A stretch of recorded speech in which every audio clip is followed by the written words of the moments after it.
Hello bachcho, let's see the question. And here the question says that when Darwin spoke of the struggle for the existence and the survival of fittest in the nature, he was convinced that. तो यहाँ पे question में क्या पूछा गया है, तो question में ये है मेंशन किया है कि जो डार्विन ने एक्सप्लेन किया था, डार्विन ने क्या एक्सप्लेन किया था, survival of fittest theory explain की थी, यानी स्ट्रगल फॉर एग्जिस्टेंस।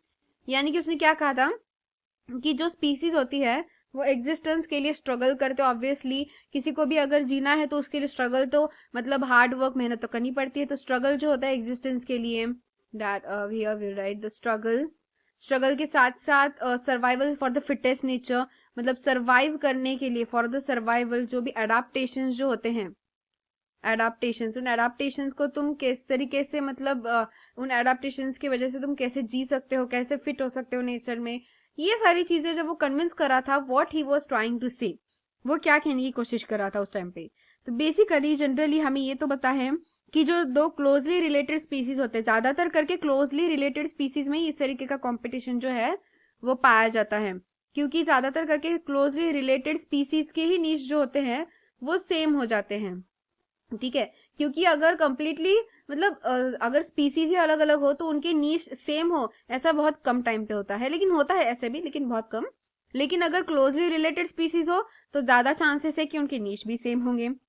तो ऐसे जो ऑर्गेनिजम्स होते हैं ऑब्वियसली वो फाइट भी सेम रिसोर्सेस के लिए करते हैं, सेम रिसोर्सेस के लिए उनके फाइट्स होते हैं।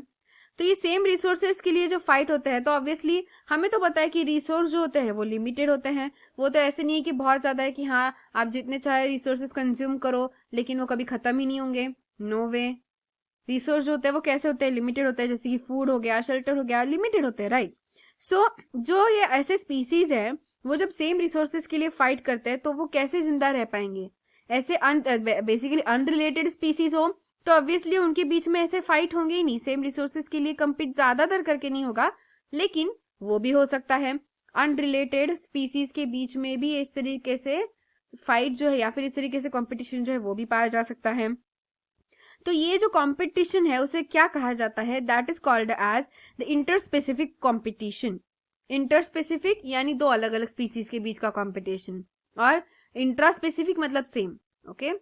इंटर यानी कि डिफरेंट स्पीसीज, एंड इंट्रा यानी कि between the same species, same, okay. फिर यहाँ पे कोई भी हो, इंट्रा इंटर कुछ भी हो, स्पीसीज हो जी या फिर किंगडम हो, कुछ भी हो, दैट डजंट मैटर, ओके। लेकिन जब इंटर आएगा तो यानी समझना है दो डिफरेंट के बीच में, और इंटर जब है तो इंट्रा जब है तो दो सेम यहाँ पे स्पीसीज तो स्पीसीज के बीच में, ठीक है। तो यहाँ पे जब वो एक्सप्लेन करना चाहता था Darwin, so Darwin wants to explain about the interspecific competition. Darwin जब एक्सप्लेन कर रहा था तो वो एक्सप्लेन कर रहा था किसके बारे में, वो एक्सप्लेन कर रहा था इंटर स्पेसिफिक, यानी कि इंटर स्पेसिफिक यानी कि वो दो डिफरेंट स्पीसीज के बीच का जो कंपटीशन होता है वो कंपटीशन वो एक्सप्लेन करना चाहता था। And that competition is a potent force in organic evolution. और ये जो कंपटीशन है इंटर स्पेसिफिक वो एक बहुत बड़ा ऑर्गेनिक इवोल्यूशन लेके आता है, ये बताने के लिए। यानी कि इस तरीके के जो इंटर स्पेसिफिक कंपटीशन होता है उसके वजह से बहुत बड़ा ऑर्गेनिक इवोल्यूशन हुआ है।